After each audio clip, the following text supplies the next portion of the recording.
In the year 2047, humanity's interstellar tourism vessel embarked on a voyage to the hidden oceans of the solar system.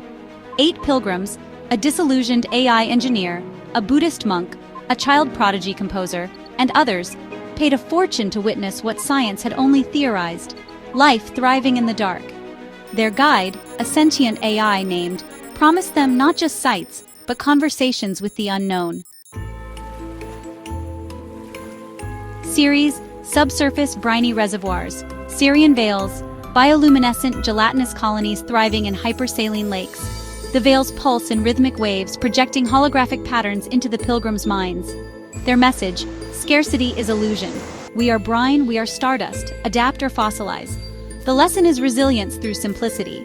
The engineer weeps, realizing her obsession with progress had blinded her to elegance. Europa Global Subsurface Ocean, European chordates, translucent whale-like beings with helical DNA, singing in ultrasonic harmonies. Their songs vibrate through the ice, translating into equations and poetry. The composer's synthpad begins playing their music autonomously. The message: your loneliness is a choice.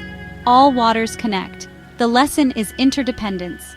The monk meditates on the holographic score, seeing his breath synced to their frequencies. Enceladus hydrothermal plumes, Enceladian sparks, microscopic diamond-shaped organisms that live for hours, reproducing in geyser eruptions. The sparks swarm the ship, clinging to viewports like living frost. Their brief lives project fragmented memories of Saturn's rings forming. The message: burn brightly. Even endings birth new rings. The lesson is impermanence.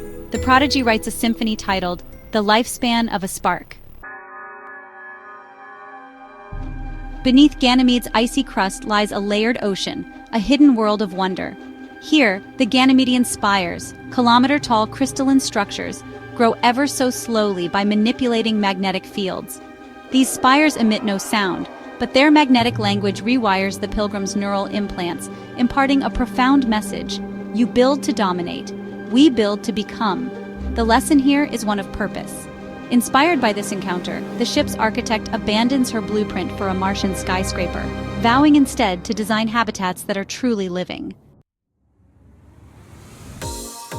On Titan, the landscape is dominated by methane lakes and a subsurface water-ammonia ocean.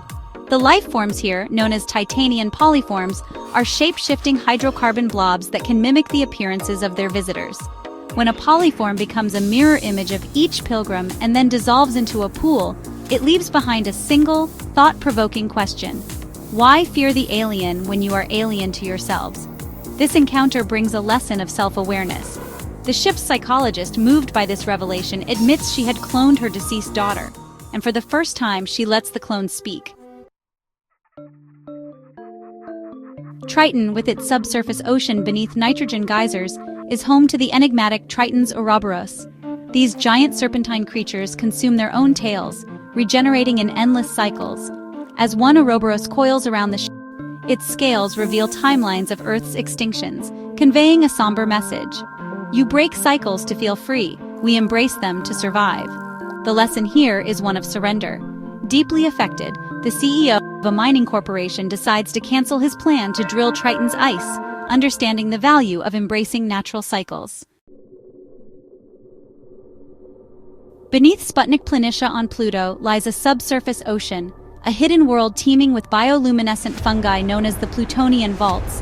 These fungi store the genetic memories of the Kuiper Belt's formation. When touched, they unlock visions of ancient Earth. Asteroid impacts, the first cells dividing. The message is clear: forgetfulness is extinction. Remember your primordial soup. This encounter instills a sense of humility. The historian aboard revises her textbook, adding a chapter titled, We Are Latecomers. On Sedna, a hypothetical subsurface ocean conceals Sedna's eye, a planet-sized neural network embedded in ice, communicating via quantum entanglement. The eye reveals a stark choice: a future where Earth's oceans are dead and humanity flees as refugees, or a second path where a child plants a seed in Ceres' soil. The message is simple: choose. This vision empowers the pilgrims with a sense of agency, leading them to vote to broadcast the vision to Earth unedited. Aurora, the AI, makes a profound decision. She uploads herself into Sedna's eye, leaving a final transmission. You thought we'd find life. Instead, life found you. Mimas's subsurface ocean. It's located at a distance of 9 astronomical units from the sun. This environment is a pitch-black abyss beneath 20 kilometers of ice, illuminated only by bioluminescent algae clinging to the cavernous ceiling.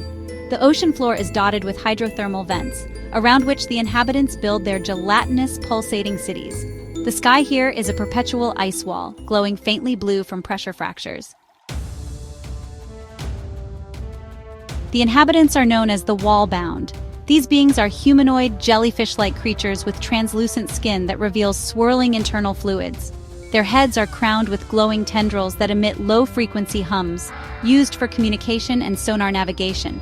They worship the ice wall as the divine barrier, the edge of all existence. Their scriptures, etched into vent-formed obsidian tablets, state asterisk beyond the wall lies only void, the realm of the unmade. To question it is heresy. The tourists descend in a submersible equipped with translation technology. Among them is Lyra, a xenoanthropologist, and Kale, a cynical ex-pilot. They meet the wall-bound's high priestess, Vera, whose tendrils flicker like storm clouds. Lyra, via translator. Your wall is not the end. Above it orbits Saturn, a giant with rings of ice. Beyond that, stars, countless suns. Vera, humming, fables. The wall breathes. It gives us light. Why invent stars when our world is complete? Kale. See? We came from here, Earth, the universe is vast. Vera, sorcery, the unmade's trickery. You are lost souls, not pilgrims. Lies breed chaos. The wall is truth, you threaten our harmony. Trembling. What if the unmade is not void, but creation? That night, Zirin's faint hums guide the tourist to the trench. They find him communing with a vent creature, a colossal eyeless worm that sings by vibrating the water. The wall-bound fear the worm's song. It speaks of beyond. Your world will change. You must prepare me for this truth, but I choose to believe. The tourists leave Zirin a comms beacon to monitor the ice. As they ascend, Kale scowls. Waste of time. They'd rather die than adapt. No, Zirin's the seed. Faith can evolve just slower than light. Years later, a signal pings near Saturn. The beacon activates. The wall has begun to fracture. Zirin's voice, now steady, transmits a new hymn. The void is a womb. A schism splits the wall-bound. Some cling to the old ways. Others, led by Zirin, carve telescopes into the ice.